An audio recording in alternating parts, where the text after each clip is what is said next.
They called me a failure while chewing on the steak I paid for. I sat there at the end of the long wooden table at Texas Roadhouse, the smell of garlic butter and charred meat thick in the air. My family laughed over clinking glasses loud enough to drown out the country song playing somewhere near the bar. I let them. I let them pretend I wasn't there. My sister Erin, 32, newly promoted to first lieutenant in the National Guard, sat in the center hair-perfect uniform still crisp under her jacket. She was beaming as she talked about her upcoming drill weekend, about the speech she'd give to the new recruits.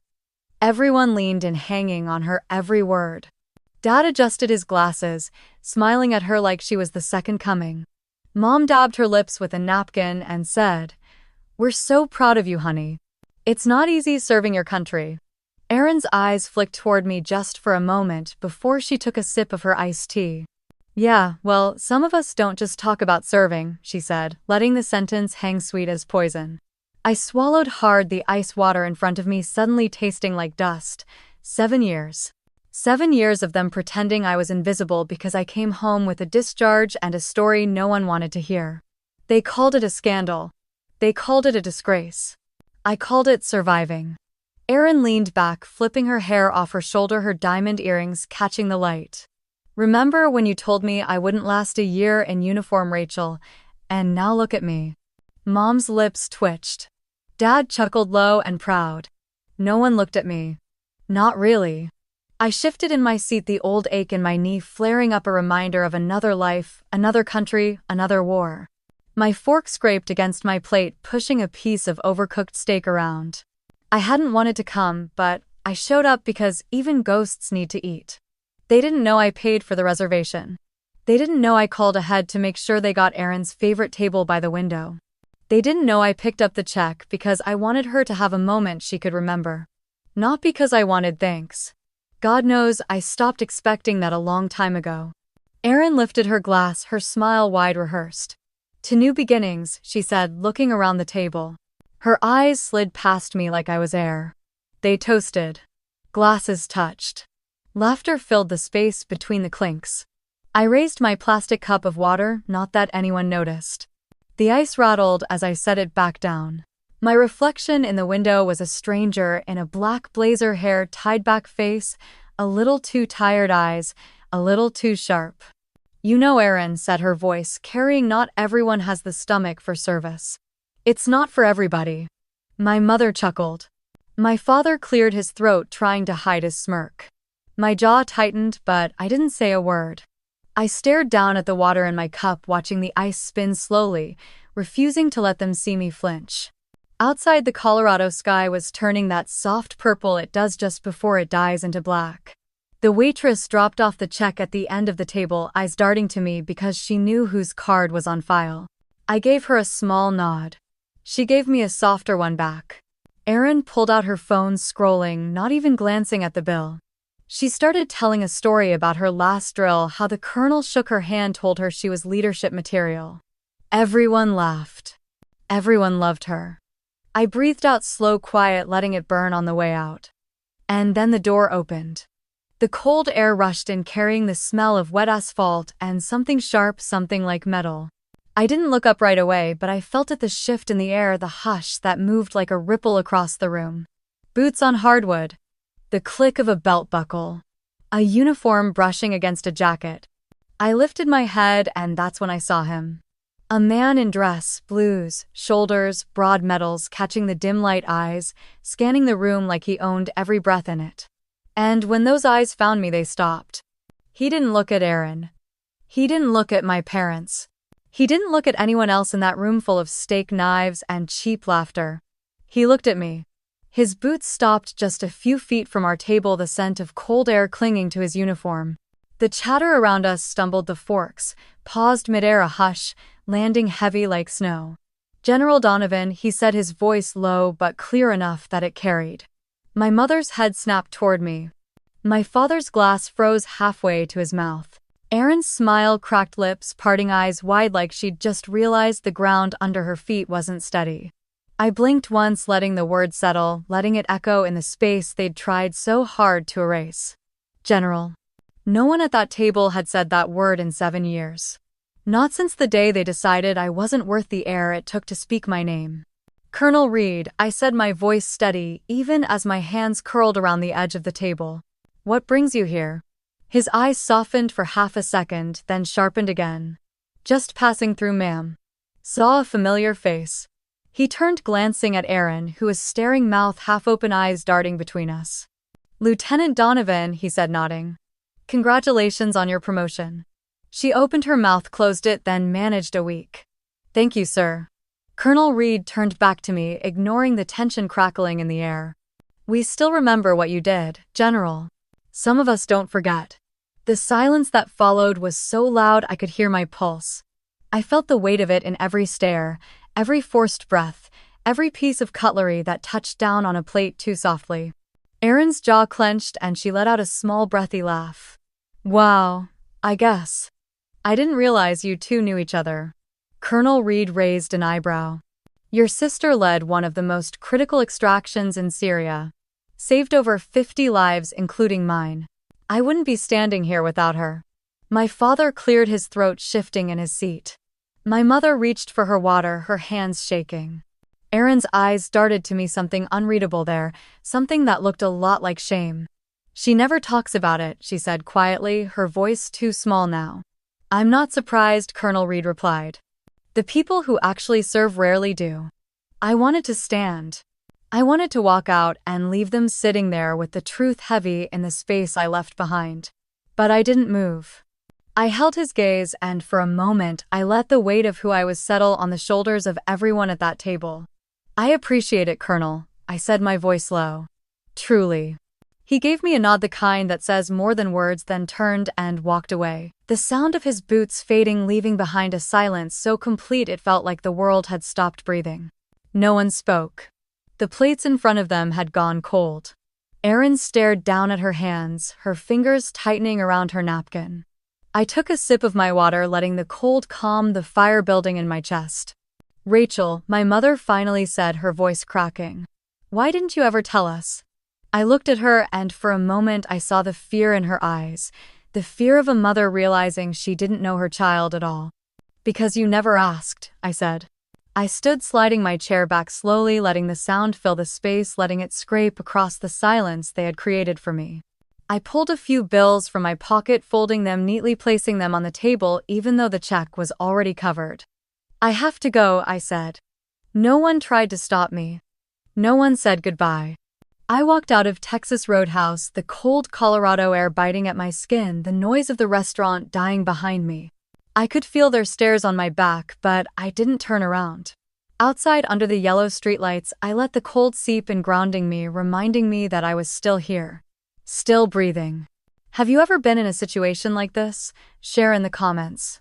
And don't forget to like and subscribe for more stories like this. Because the truth has a way of finding its way back, even if it takes 7 years. And I had a feeling the truth was just getting started. Welcome back, General. That sentence cut through the noise like a bullet through glass. People around us were laughing, forks scraping plates, a toddler, 2 tables over, banging a plastic spoon. None of it mattered after that voice, steady and sharp, landed right in the center of our table. I turned. Colonel Jason Barrett stood there in his dress, blues, shoulders squared, medals aligned perfectly, hat tucked under one arm. 48 clean-shaven eyes that missed nothing. His gaze didn't flicker once as it locked onto mine. My mother's hand went to her chest. My father's glass clinked against his teeth before he lowered it, spilling water onto the table. My sister Erin, who had spent the last hour talking about herself, went pale, lips parting as she blinked, trying to understand what she had just heard. Colonel Barrett, I said, voice low, even the way I used to speak during briefings when the air smelled like sweat and fear. My hand tightened around my water glass, the plastic bending under my grip. General Donovan, he said again, this time, with a small nod acknowledging a rank no one in this room had spoken in years. He turned to Erin, letting the silence drag just long enough for everyone to feel it. Lieutenant Donovan, he added, acknowledging her, but it felt like an afterthought compared to the weight of the moment before. Erin's mouth opened, closed, then opened again. Sir, she managed, her voice thin, a squeak compared to the confident tone she had used all night. Barrett shifted his eyes back to me. May I have a word outside, ma'am? It wasn't a request. It was the kind of command you didn't ignore even if you hadn't worn the uniform in 7 years. I nodded once, pushing my chair back slowly. The legs scraped across the floor loud enough that the table next to us turned to look. I felt Aaron's eyes on me, but I didn't look back as I followed Barrett toward the exit.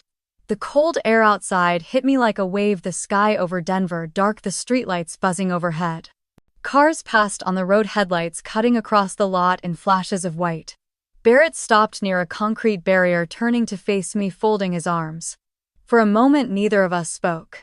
The air smelled like rain and exhaust. "Didn't expect to see you here," he said, finally, his voice softer than before but still carrying that weight of command. "Family dinner," I replied, my jaw tight, my hands still clenched at my sides. He nodded, looking away for a second, then back at me. "I need to talk to you about Syria." I felt it then, the old pulse of adrenaline, the sharp reminder of the sand, the heat, the screams on the radio that never fully left my head. "I'm not interested in talking about the past," I said, but it came out too quickly, too defensive. "It's not the past anymore," Barrett said. "There's an ongoing investigation into the file tampering during Operation Blue Echo." Your name came up. Again. My stomach twisted. I kept my face calm, but inside, the memories pressed in thick and heavy like a storm cloud that never cleared. "Jason," I said, letting the name fall between us the way it used to in a different life, "I'm not the person you want." His jaw worked for a second, the muscle ticking before he spoke. "You're exactly the person I want, Rachel." I looked down at the pavement, the cracks filled with dirty rainwater, a cigarette butt floating near the curb. "You saved people over there," he said, his voice firmer now. "They tried to erase that, but not everyone forgets." I looked up, meeting his eyes, seeing the truth there, the urgency, the weight of something bigger than both of us. "Why now?" I asked. "Because the people who buried you are trying to bury the truth for good," he said. A door swung open behind us, letting out a burst of warm air and the smell of charred meat. Erin stood there, arms crossed, eyes darting between Barrett and me. "Is everything okay?" she asked, her voice tight, uncertain. Barrett turned to her, his expression unreadable for a moment before he nodded once. "Lieutenant Donovan," he said, "your sister once saved hundreds of lives. Don't forget that." The door swung shut behind her, leaving us in the cold, the words hanging heavy, impossible to ignore. Erin froze, her arms dropping to her sides, the words sinking in. I could see her blinking fast, trying to hide the way her mouth trembled. She looked at me like she was seeing someone she didn't recognize, someone she didn't know how to hate anymore. "Is that true?" she asked, her voice barely above a whisper. I didn't answer. I couldn't. I just watched her, letting her sit in the silence she and the rest of them had wrapped around me for years. Barrett's eyes were on me, waiting, but he didn't push. He knew there were some things I wouldn't say, not out here, not like this. The door swung open again, letting out more heat, more noise from inside. Dad stepped out, rubbing his hands together against the cold. His eyes flicked to Barrett, then to me, narrowing, as if trying to piece together what he'd just overheard. "Rachel, we're waiting," he said, his tone clipped, impatient. Barrett shifted, turning to face him fully. "Mr. Donovan," he said, "your daughter's service saved countless lives overseas." Dad's jaw tightened, a muscle jumping as he looked between us. He let out a slow breath, his shoulders dropping. "That was a long time ago," he said finally. Barrett nodded, once, his expression calm but sharp. "Not long enough to forget, sir." Dad swallowed hard, then turned back inside, leaving the door to slam shut behind him. Erin stayed by the door, her arms hugging herself, her eyes darting away when I looked at her. She turned and went back inside, the door clicking softly this time, leaving me and Barrett alone again in the cold. I let out a breath I didn't know I was holding, watching it cloud in the air before disappearing. "I'm not here to drag you back, Rachel," Barrett said, his voice softer now. "But I need you to know the investigation is real. They're trying to pin this on you for good." "I've heard that before," I muttered. "This isn't rumor. They're moving files, burying evidence, and they're using your name as a shield. If you don't speak up now, it won't just be your legacy they bury." I rubbed a hand over my face, the cold biting into my skin. The quiet of the parking lot felt louder than any war zone I had ever stepped into. "What exactly do you want from me, Jason?" I asked, letting the exhaustion slip into my voice. He met my eyes, steady, unwavering. "I want you to stand up for what you did. For what you are. I'm not a hero, I said. You don't have to be a hero, he replied. You just have to be honest. I stared at him, searching for a crack, a sign that he was just another officer trying to save his career by dragging me into his mess. But there was nothing there except the same determination I had seen in him the night we pulled his team out of that ambush. He pulled a small slip of paper from his pocket, holding it out to me. I took it, the paper cold and damp. This is a secure contact, he said. If you decide to talk, you use that number. I looked down at it, the numbers blurry under the parking lot lights. Don't wait too long, he added, stepping back. You may think you can outrun this, but it's already here. He turned, walking across the lot, his boots crunching over the gravel, leaving me standing there with the paper in my hand. I closed my eyes, the weight of the past pressing against my ribs, tightening with each breath. I could feel the stares from the window behind me, Aaron's eyes. Dad's disappointment, Mom's quiet fear. I could feel the years of silence, of swallowing down every memory, every scream, every decision I made to protect the people who would never understand why.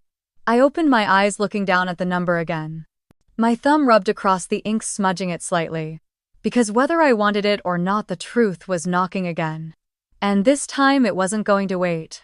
Have you ever been in a situation like this? Share in the comments. Don't forget to like and subscribe for more stories like this. Because the past has a way of showing up when you least expect it. And I had a feeling this was only the beginning. Some truths don't get erased, they just sit in drawers, gathering dust. I unlocked my apartment door in Denver, the hinges creaking, the air stale with the scent of old coffee and the lavender candle I kept near the sink. I tossed my keys onto the counter, the sound echoing louder than it should have in the quiet. The heater rattled on, blowing warmth that couldn't reach the cold in my bones. I stood there for a moment, hands braced on the countertop, staring at the dark window reflecting a woman I barely recognized. I turned away, crossing to the bedroom, the floor creaking under my boots.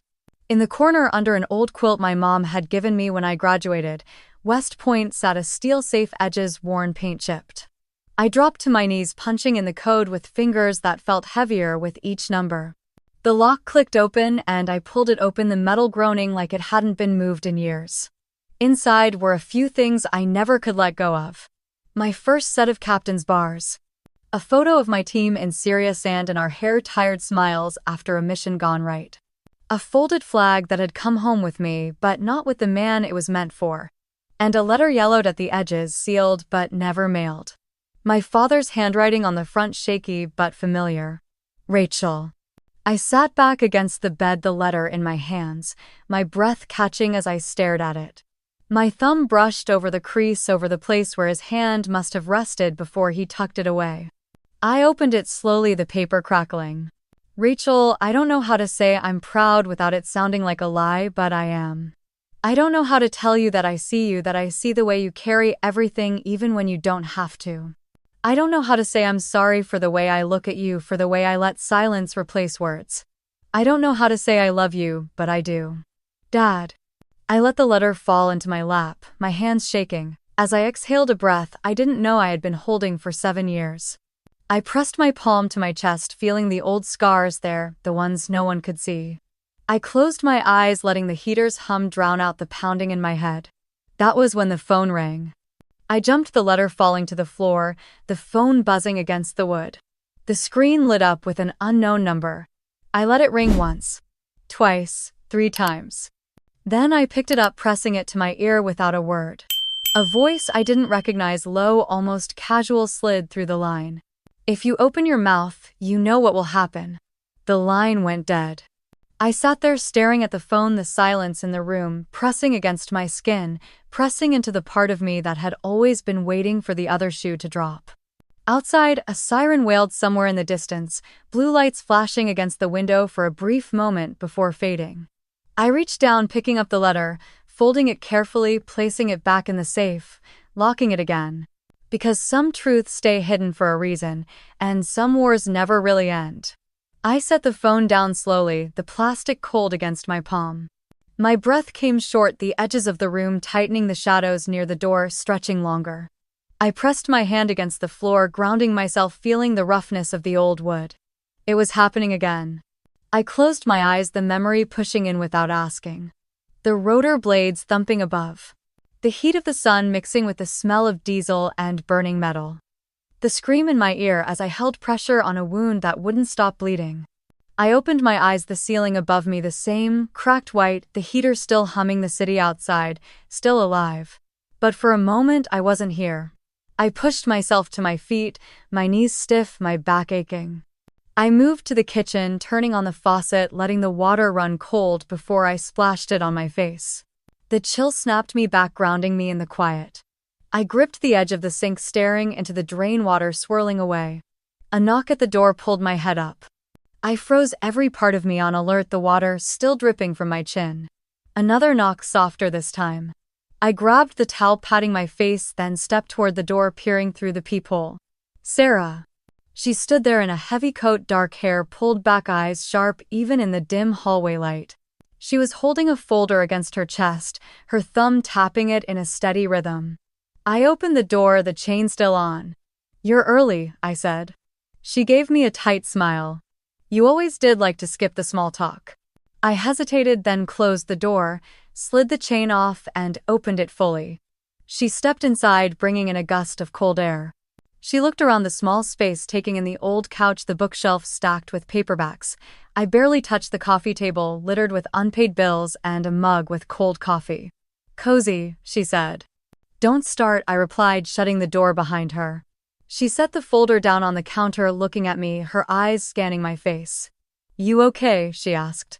I almost laughed. Instead, I shook my head. "What do you have, Sarah?"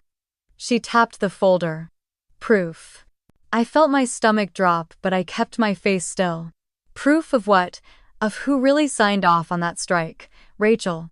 Of who changed the reports afterward to pin it on you. The heater clicked again, the sound too loud in the small room. I pulled out a chair, sitting down slowly, my hands on my knees. Sarah opened the folder, pulling out a photograph, sliding it across the counter toward me. It was a copy of an authorization order, the black ink clear, the signature, at the bottom unmistakable. General Vaughn. I felt something shift in my chest, something I had locked away with that letter in the safe. Sarah leaned forward, her voice low. "They're still covering for him. And he's still using your name to do it." I looked up at her, my mouth dry. "Why, now?" she sighed, rubbing a hand across her forehead. "Because they're moving fast, Rachel. They're cleaning up loose ends, and you're on that list." I stared at the paper, the black letters swimming for a moment before settling again. My hands curled into fists against my legs, the heat rising in my neck, the memory of the chopper, the sand, the radio calls crackling in my ear, the orders that never made sense, the people I lost. The people I couldn't save. Sarah's eyes softened, her voice quieter. "You don't have to fight this alone." I swallowed, forcing down the shaking in my hands, looking back at the document, at the truth that had been buried for too long. Because some truths don't stay buried forever. And some wars don't end just because you want them to. I leaned back in the chair, the wood creaking under my weight. The folder sat between us, a thin barrier between the past and the mess I'd spent years trying to outrun. Sarah's eyes didn't leave mine, waiting, letting the silence work until I broke it. "What do you want from me?" I asked, my voice rough, tired. She pulled her coat tighter around her shoulders, her breath fogging for a moment in the cold draft near the window. "I want you to help me bring him down." I huffed out a humorless laugh. "I'm not interested in revenge, Sarah." "This isn't revenge, Rachel. This is justice," she shot back. I stood pacing to the window, looking out over the Denver skyline, lights blinking in the cold night, cars moving like small, indifferent ghosts below. My reflection stared back at me, pale and older than I remembered. "They won't let this go," she said softly behind me. "They never do," I replied. She stepped closer, her voice dropping lower. "He's running for office, you know that, right? He's selling himself as the hero of Syria while he's the one who signed the order that killed civilians and covered it up." I closed my eyes, the sound of screaming hitting me like a wave, the radio crackling, the smell of smoke, the vibration of the helicopter under my boots as I watched the village burn because I followed orders. My hand pressed against the glass, steadying myself, the cold seeping into my skin, grounding me. I turned to her, swallowing hard. "If I do this, I lose everything I've built." Sarah crossed her arms. "Rachel, what have you really built? You live in a one-bedroom apartment with locks on every window and nightmares that don't leave you alone. My jaw tightened, but I didn't argue. She was right. She stepped closer, placing a hand on the table, leaning in. You didn't run from that war to hide forever. You survived. You came back for a reason. I dropped my gaze, staring at the scratches on the floor, the dull shine of the wood catching the light. Who else knows you're here? I asked quietly. No one, she replied. I came alone. I nodded slowly, rubbing the back of my neck, feeling the tension there, the stiffness that never really went away. She opened the folder again, pulling out a flash drive, holding it out to me. This has everything I've found so far. Communications, movement of funds, witness statements. It's enough to start. I didn't take it right away. I stared at it, the small piece of plastic holding the power to destroy everything Vaughn had built and everything I had hidden. You think this will fix what happened? I asked. No, she said, her voice soft but unshakable. But it will stop it from happening again. I reached out, taking the drive, feeling its weight in my palm, heavier than it should have been. Sarah let out a breath, stepping back. I'll be in touch, she said, moving toward the door. I followed her, opening it, the hallway outside, empty and quiet. She paused, looking back at me, her eyes searching. Don't wait too long, Rachel. I nodded once, watching as she walked down the hallway, her boots echoing until the sound disappeared. I closed the door, locking it, turning the deadbolt, sliding the chain into place. I leaned back against the wood, closing my eyes, letting the silence press in. My phone buzzed in my pocket. I pulled it out, the screen lighting up with a blocked number. I hesitated, then answered, pressing it to my ear. There was a breath on the other end, slow, controlled. You think you're safe, Donovan, the voice said, cold, almost amused. The person who leaked those files is closer than you think. The line went dead. I lowered the phone slowly, the words sinking into the quiet. Closer than I think. I looked at the flash drive in my hand, then at the letter still tucked near the safe, the words of my father echoing in my head. I wasn't sure who I could trust anymore. Have you ever been in a situation like this? Share in the comments. Don't forget to like and subscribe for more stories like this. Because sometimes the real war doesn't start until you come home. Sometimes the person who stabs you in the back is the one you love most. I sat in the dark, the glow of the laptop screen the only light in the room. My fingers moved fast, running trace routes, cross-checking IP logs, digging deeper than I wanted to. The address came back, pinned to a military base in Colorado Springs. The device was registered under one name. Aaron Donovan. I leaned back, the chair creaking, the room suddenly too small. My throat tightened and I pressed my fist against my mouth, closing my eyes, forcing myself to breathe. It didn't make sense. She wouldn't. She couldn't. But the proof was right there on the screen, blinking back at me. I shut the laptop, stood pacing the floor, every step shaking something loose inside me. Memories of her as a kid, running in the yard, falling off her bike, me cleaning the scrape on her knee while she sobbed into my shoulder. I grabbed my jacket, pulled it on, and stepped out into the cold. The drive to the base was quiet, headlights cutting through the darkness, radio off, my mind a storm. The gate guards waved me through, recognizing the clearance I still held even if I hadn't used it in years. I found her near the back of the parking lot, her car parked under a flickering light. She was sitting in the driver's seat, head down, scrolling her phone, the blue glow lighting up her tired face. I pulled up beside her and stepped out, the gravel crunching under my boots. She looked up, startled, eyes wide before narrowing as she climbed out, slamming the car door shut. Rachel, what are you doing here? She snapped, shoving her phone into her pocket. I didn't speak. I just held up the printed log, the paper trembling slightly in my hand. She froze her lips, parting her eyes, flicking down to the paper, then back to me. Aaron, I said, my voice low, shaking. Why? She opened her mouth, closed it, looking away, her jaw working as she tried to find the words. I didn't mean for it to go this far, she whispered. My hands curled into fists, the cold biting into my skin. You leaked it. She looked back at me, tears welling in her eyes, but her chin lifted in defiance. You don't get it, Rachel. I'm tired of living in your shadow.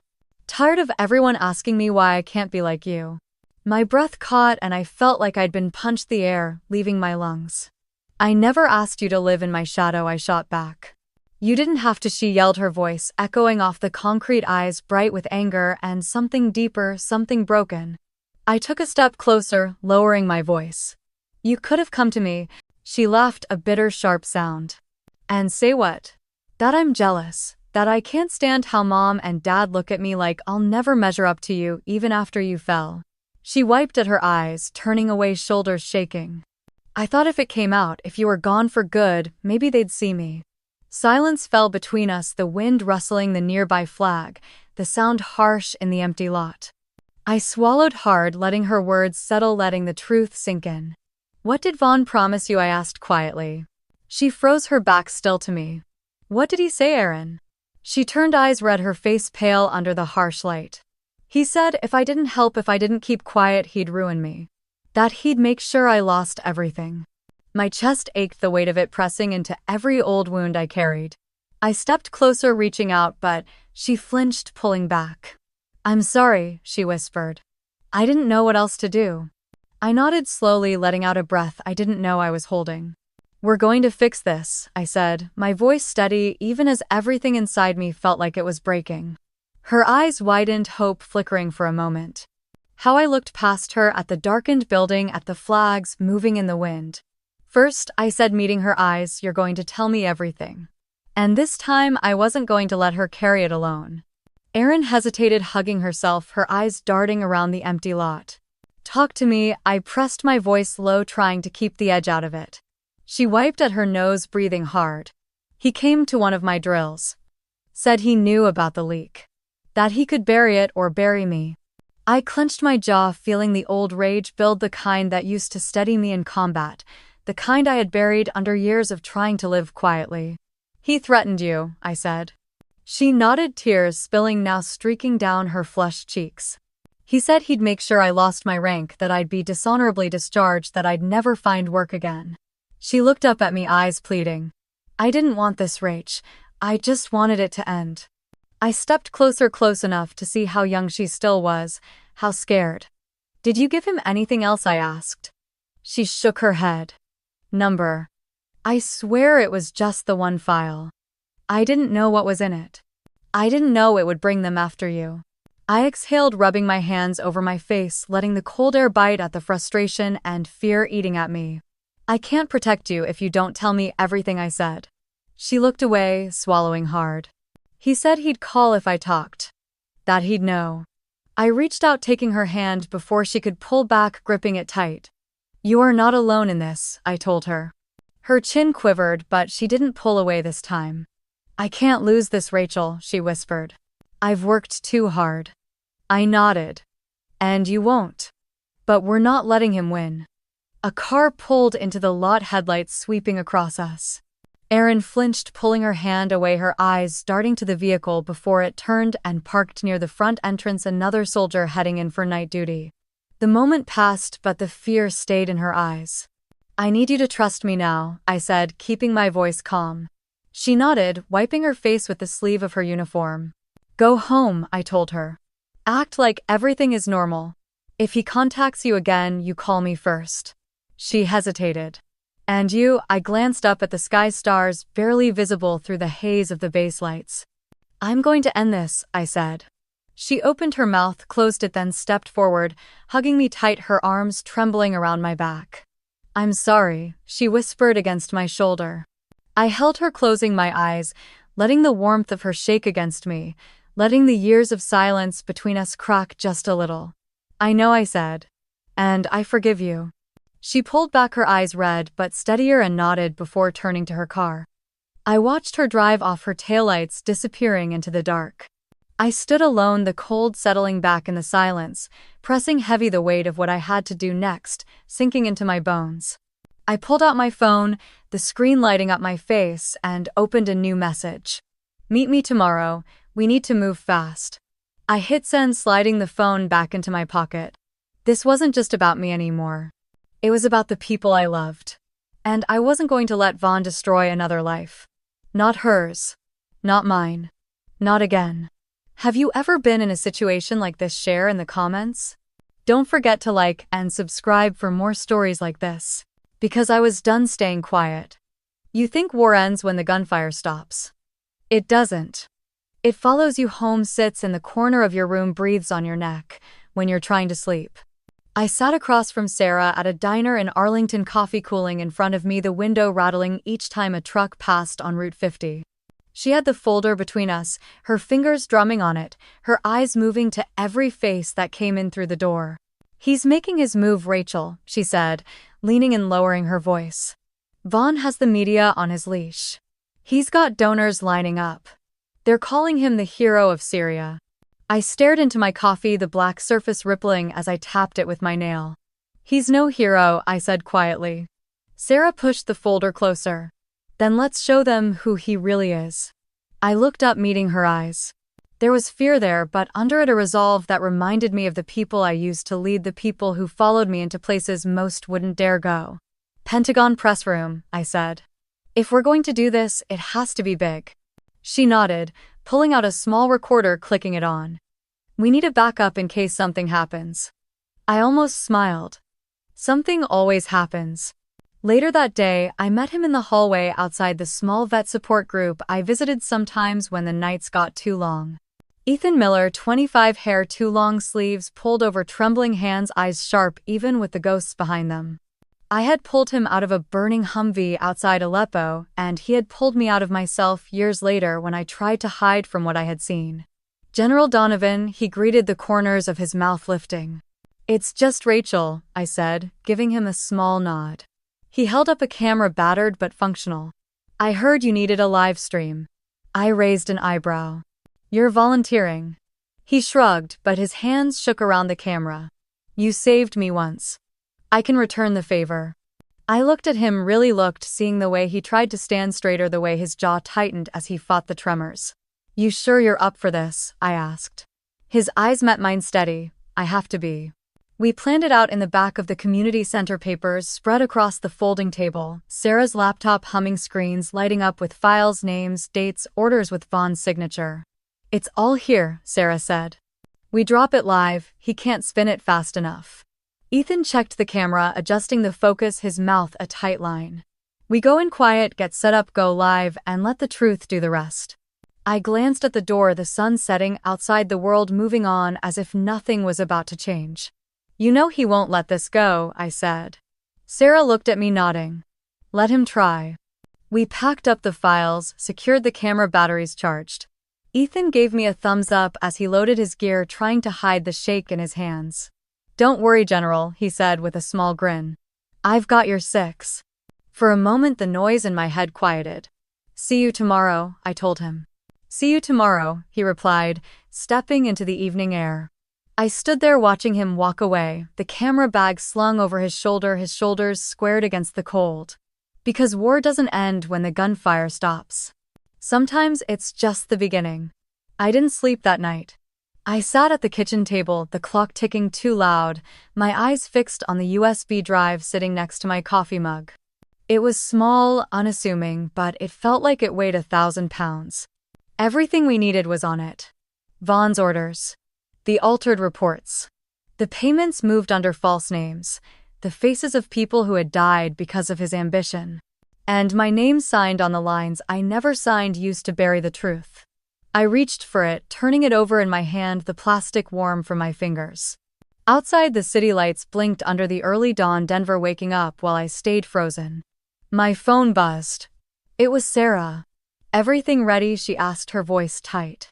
"Yeah," I said, staring at the USB. "We're ready." "You okay?" she asked after a moment. "No," I answered. "But that doesn't matter." There was silence on the line before she let out a breath. "See you in a few hours." I hung up, sliding the USB into my pocket, grabbing my jacket, the zipper catching before sliding up. I stood for a moment looking around the apartment, wondering if I would ever see it again. My boots echoed in the hallway as I left. The drive to the Pentagon was quiet, the radio off, the sunrise painting the sky in pink and gold. I pulled into the visitor lot, sitting for a moment, watching people in suits and uniforms walk past, their faces calm, focused, unaware of the storm coming. I stepped out, pulling the USB from my pocket, tucking it deep into the inside of my jacket close to my skin. Inside, the security check felt longer than usual. the guard's eyes flicking to my ID then to me before waving me through. Sarah was waiting near the lobby, her hair tied back, a black coat wrapped around her, a bag slung across her body. She gave me a nod, her eyes scanning the room. "You're sure about this?" she asked. "No," I said, "but we don't get to wait for perfect." She gave a small smile that didn't reach her eyes. "Let's do it." We moved through the halls, passing framed photos of men shaking hands, awards hung on beige walls, plaques polished until they reflected the overhead lights. I could feel the ghosts there, the whispers of people who had sat in rooms making decisions that changed the world. We reached the small conference room near the press area, the one Sarah had booked for a Veterans Awareness event. It was the only way we could get in without questions. Ethan was already there, setting up the camera, his hands steady as he adjusted the tripod, checking the angles, testing the sound. He looked up, giving me a nod. "You ready, General?" he asked. I looked at him, seeing the young man who had once been covered in blood and dust, who had looked at me with terrified eyes as I pulled him out of that burning truck. "I'm ready," I said. He gave me a thumbs up, his mouth set in a determined line. I handed Sarah the USB, her fingers closing around it, her eyes meeting mine before she slid it into her laptop. The screen, lighting up with folders, files, the truth waiting to be shown. "Once we go live, there's no going back," she said. "I know," I replied. The room felt too small, the air heavy as the clock on the wall ticked closer to the hour. I took a breath, steadying myself, letting the calm settle the way it used to before missions, when I had people counting on me to walk into the fire first. There was a sound in the hallway, a cart rolling past, voices, laughing, the world moving on outside the thin walls. Inside, we were about to crack it open. Ethan adjusted the focus one last time, looking at me. "We're good." Sarah looked at me, her hand hovering over the key. "Ready?" she asked. I nodded. She pressed it. The screen flashed live in the corner. And just like that, there was no turning back. When I got home that night, the door was unlocked. The lights were off, the air too still. On the table sat a black envelope, thick the paper, expensive, the kind people used for important messages. I picked it up, my fingers trembling, pulling out the contents. It was a photo. Ethan tied to a chair, blood on his lip, eyes swollen but open. Across the bottom, scrawled in thick black marker, were 5 words. "Keep quiet or he dies." Have you ever been in a situation like this? Share in the comments. Don't forget to like and subscribe for more stories like this. Because some wars follow you home and some wars you bring home with you. To save one life, I had to trade my silence. I gripped the photo of Ethan, the marker words burning into my mind. Keep quiet or he dies. The morning air in Virginia was cold as I parked near the old military range where Barrett now worked, a facility that trained security contractors tucked behind layers of fences and pine trees. I found him near the armory, inspecting a shipment, his posture straight, his voice calm as he spoke to his men. When he saw me, he nodded for them to give us space. "We have a problem," I said, pulling the photo from my pocket. His eyes darkened as he took it, studying Ethan's bruised face, the ropes across his chest, the defiance still in his eyes. "Where?" Barrett asked, his voice flat. "I don't know," I admitted. "But Sarah's working on it." He looked at me, jaw tight. Rachel Vaughn is not the kind of man you can push without consequences. I met his eyes, letting the cold calm seep back into me. He already took his shot. He nodded once, folding the photo, slipping it into his pocket. "I'll pull a team." Quiet. No one knows. I swallowed the weight of what I was asking, sinking in. "This can't come back to you." Barrett gave me a tired smile. "You think this is the first line I've crossed for the right reason." My phone buzzed. Sarah. She was out of breath, the sound of keys clacking in the background. "I found him," she said. "Abandoned warehouse off Route 29 near Warrenton. Security cameras show men moving him inside last night." Barrett was already moving, giving silent signals to 2 men nearby who nodded and disappeared into the armory. "Don't let him die," I said, my voice lower than I meant it to be. Barrett touched my shoulder, once firm, steady. "We won't." As they moved out, I got back into my car, gripping the wheel, the engine rumbling under my hands. My reflection in the mirror showed eyes I didn't recognize, hard and clear. I wasn't done. I drove toward Vaughn's office in D.C. The building tucked between glass towers that reflected the early sun, hiding the rot inside. I parked in the underground lot, pulling my baseball cap low, sliding the ID badge Sarah had forged into the reader. The green light flickered and the door unlocked. Inside the office was too clean, the walls lined with photos of Vaughn shaking hands with politicians' medals arranged in perfect rows. I moved quickly, gloved hands, pulling open drawers, scanning folders, taking photos with my burner phone. A locked cabinet resisted until I pried it open with a crowbar, the metal screaming before giving way. Inside, I found the files Vaughn didn't want seen. Account numbers. Transfers to shell companies. The names of contractors and lobbyists tied to the Syria fund, money that was supposed to rebuild schools and hospitals laundered into private jets and campaign coffers. My chest tightened, rage mixing with the cold focus that kept my hands steady. I found the USB Vaughn's men had stolen tucked in an envelope marked with his initials like a trophy. I slipped it into my pocket. Outside the window, I could see across to the Capitol dome, sunlight bouncing off the marble. On the street below, news vans lined the curb, reporters adjusting their mics waiting for Vaughn's press conference. A banner ran across one of the screens. General Vaughn, the hero America needs. I clenched my jaw, turning from the window, the USB warm in my pocket. Let him have his moment. It was almost over. The door behind me clicked, the heavy latch sliding back into place. I slipped out of Vaughn's office, heart pounding, but my steps steady, each stride measured down the sterile hallway. Cameras watched, but the cap hid my face, and the fake ID badge caught the overhead lights just enough to look official. Outside, the street pulsed with noise, reporters shouting questions, cameras clicking, the world oblivious that the man they praised was built on bodies and stolen futures. I pulled the USB tighter into my pocket, walking past the crowd, catching Vaughn's face on a giant screen behind the glass of a storefront. His smile was practiced, his medals catching the light as he raised a hand, waving to people who thought they were seeing a savior. They were seeing a ghostmaker. I made it to my car, hands trembling as I unlocked the door, slipping inside, pulling the door shut. The sound of the city dulled, leaving only the rasp of my breath and the thud of my pulse in my ears. My phone buzzed. Sarah. I answered, pressing it to my ear. We have him, she said, her voice shaking but controlled. I closed my eyes, relief and fear mixing. Is he alive? He's alive, she said. But they hurt him, Rachel. A coldness settled in my stomach. Where is he? We're bringing him to the safe house. Warrenton. I started the car, pulling out into traffic, the morning sun too bright, the world too normal for what was unraveling. Stay with him, I told her. I will, she said, then hesitated. He's asking for you. I tightened my grip on the wheel, weaving between lanes, the city rolling past in streaks of gray and blue. I could hear sirens somewhere, a reminder of how close chaos always lived to the surface. I pulled up to the small farmhouse on the outskirts of Warrenton, gravel crunching under my tires. Barrett's truck was parked near the barn, dust still hanging in the air where they had pulled in fast. Inside, the air smelled like old wood and coffee. The lights were dim, and I could hear Sarah's voice, low and soothing. Ethan was on the couch, a blanket draped over his shoulders, his face bruised, a cut over his eyebrow, his lips swollen. But his eyes were clear, defiant, alive. He saw me trying to sit up straighter, wincing as pain shot through him. General, he rasped, his voice rough. Ethan, I said, moving closer, dropping to one knee in front of him. You're safe now. His eyes flickered, a mix of relief and urgency.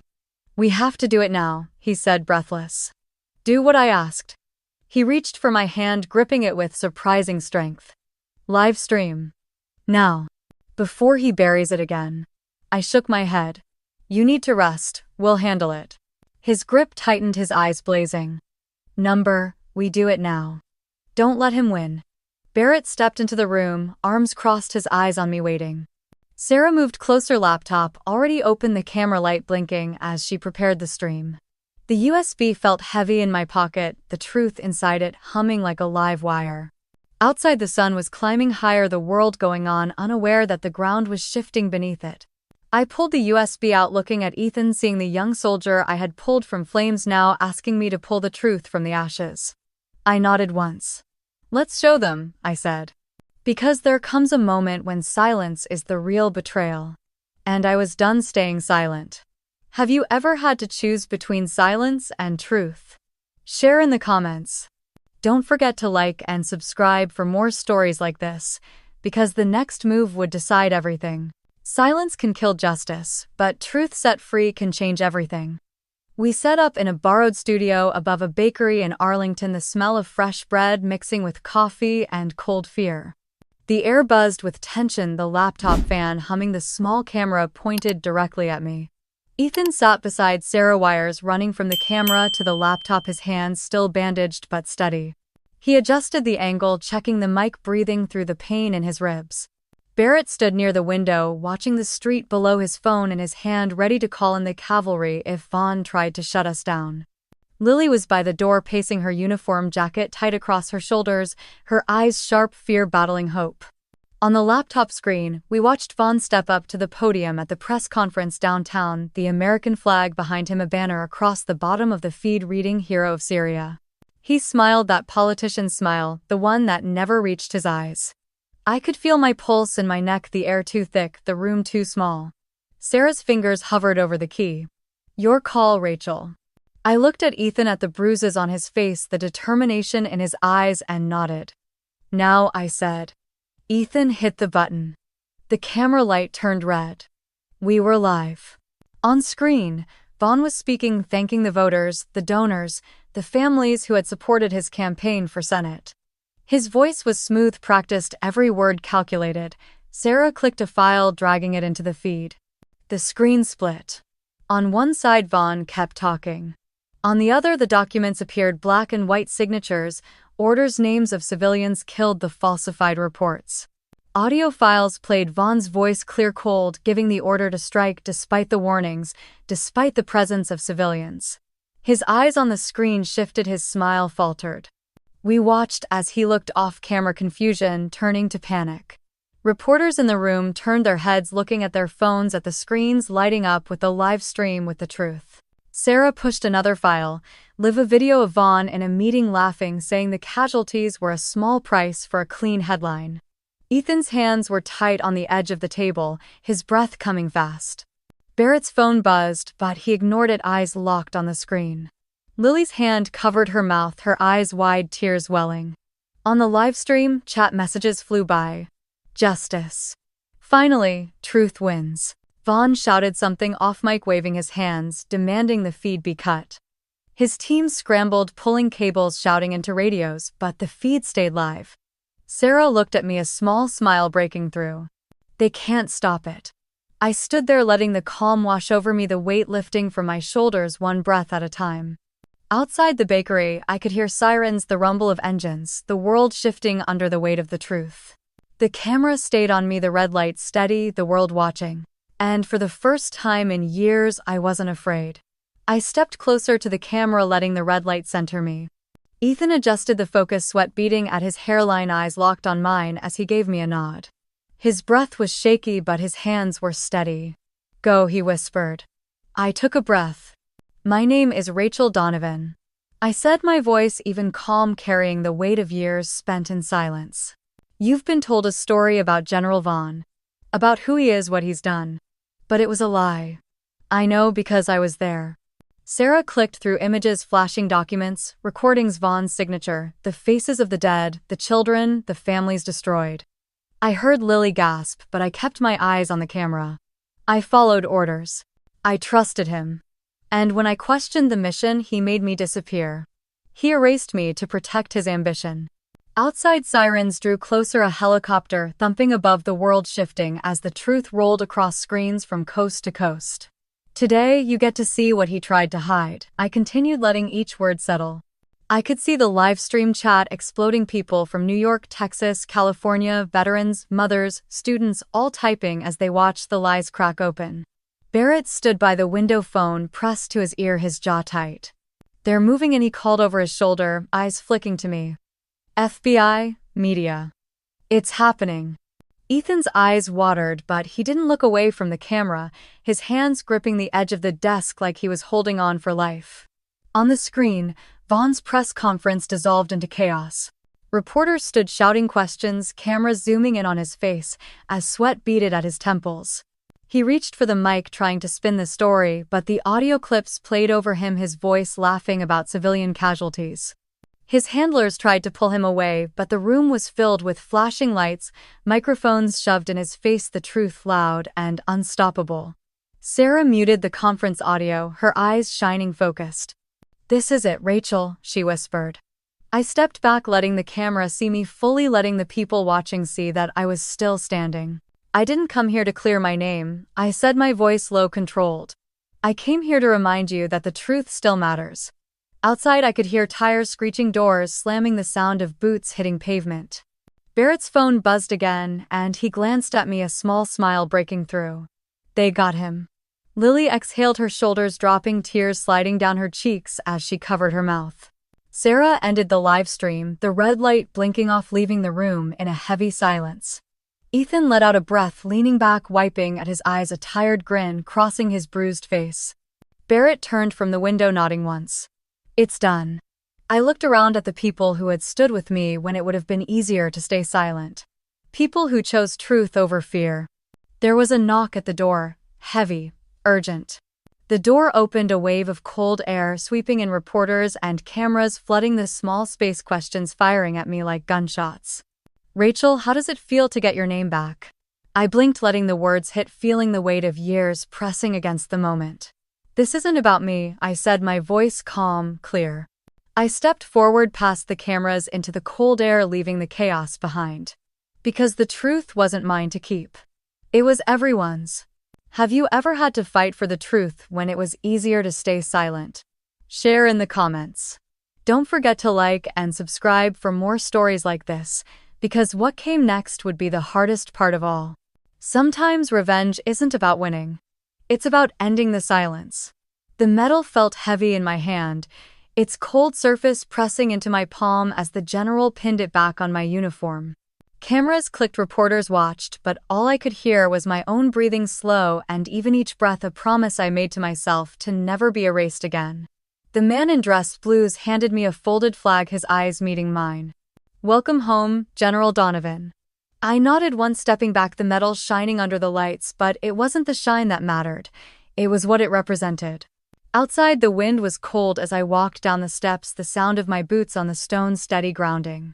Soldiers saluted, some quietly, some with tears in their eyes, some with respect in the way they held their shoulders straighter when I passed. My phone buzzed. A message from the army. An offer. They wanted me back. I stood there in the winter light, looking at the screen, my reflection, a mix of a soldier I once was and the woman I had become. I typed a reply, steady fingers. "Thank you for the offer. I decline." I pressed send. Because I wasn't meant to fight on the battlefield anymore. I was meant to teach others how to fight the right battles. Later, I found Lily standing on the porch of my apartment, a backpack over her shoulder, her uniform neatly folded under her arm. She looked up at me, her eyes clear. "I resigned." I nodded, letting the quiet hang between us before I opened the door, letting her inside. "I joined a watchdog group," she said, setting her bag down, her hands shaking slightly. "They investigate corruption in the military. I want to fix what I helped break." I placed a hand on her shoulder, steadying her. "I'm proud of you." Her eyes filled, but she blinked it back, giving me a shaky smile. "You should be." A week later, a letter came from Ethan. His handwriting was messy, letters pressed hard into the paper, but every word was alive. "Thank you for not giving up on me," he wrote. "I don't know what comes next, but I promise I'll live like I'm worth the chance you gave me." I folded the letter, placing it on the shelf near the window, the sun catching the edge of the paper. That afternoon, I drove back to my childhood home, the old neighborhood quiet, the trees bare against the winter sky. When I stepped inside, the scent of coffee and wood polish met me, familiar and warm. On the mantel beside the family photo of Lily's graduation was a new photo. Me in uniform, standing straight, the medal pinned to my chest. Dad stood behind me, his hand on the frame, his eyes red. "About time this went back up," he said. Mom came from the kitchen, wiping her hands on a towel, her smile, small but real. "Welcome home, Rachel." I nodded, letting the warmth of the moment soak in, the quiet of forgiveness settling like a blanket. Because home wasn't just a place. It was a choice to keep going, to keep telling the truth, no matter how heavy it felt. I parked outside West Point just as the morning fog was lifting off the Hudson. Cadets in gray uniforms moved in formation across the field, boots striking pavement in clean rhythm, their voices calling cadence echoing against the stone buildings that had seen generations pass through their halls. I walked across the courtyard, my steps measured, feeling the weight of every eye that turned as I passed, some with curiosity, some with quiet respect. Inside the classroom, the walls were lined with old photographs, medals, and plaques, reminders of victories and sacrifices that came before. The air smelled like coffee and floor polish, a scent I had once called home. 30 cadets sat waiting, their notebooks open, pens ready, the silence charged with expectation. I stepped to the front, setting my coffee down, taking a breath. "This isn't a class about war," I said, letting my eyes sweep across their young faces. Some looked tired, some eager, some afraid to let it show. "This is a class about silence," I continued, letting each word land, "and when it's time to break it." A hand in the back lifted, a young man with clear eyes and a tight jaw. "Ma'am," he asked, "were you afraid when you did it?" When you spoke up, I paused, letting the memory of Vaughn's face, the press, the fear, the rage flicker through me. "Yes," I answered. "But I was more afraid of what would happen if I didn't." The room stayed quiet, the gravity settling in, the truth pressing into the space between us. I turned to the board, writing in clear block letters, "Integrity. Courage. Truth." "These," I said, tapping the words, "are heavier than any weapon you will ever carry, and they will save more lives than you will ever know." A young woman in the front wiped a tear quickly, hoping no one saw. I saw. I let the silence hang, letting them feel the weight, letting them understand this wasn't about medals or salutes. It was about the people they would lead, the choices they would make, the moments when they would have to choose between comfort and what was right. Class ended quietly, cadets filing out with their heads higher, their steps heavier, a few stopping to say thank you with voices tight. I stood alone for a moment, the chalk dust on my fingers, the words still on the board. The sun came through the window, warming the cold room. My phone buzzed in my pocket. I pulled it out, the screen lighting up with a message from an unknown number. "There are more like Vaughn out there. Ready, General." I stared at the screen, letting the message burn into me, feeling the old weight settle into my spine. I slipped the phone back into my pocket, picking up my coffee, walking out of the classroom, the door shutting quietly behind me. Because silence was never going to be my legacy. Have you ever had to decide when to break your silence? Share in the comments. Don't forget to like and subscribe for more stories like this. Because the fight for the truth never ends.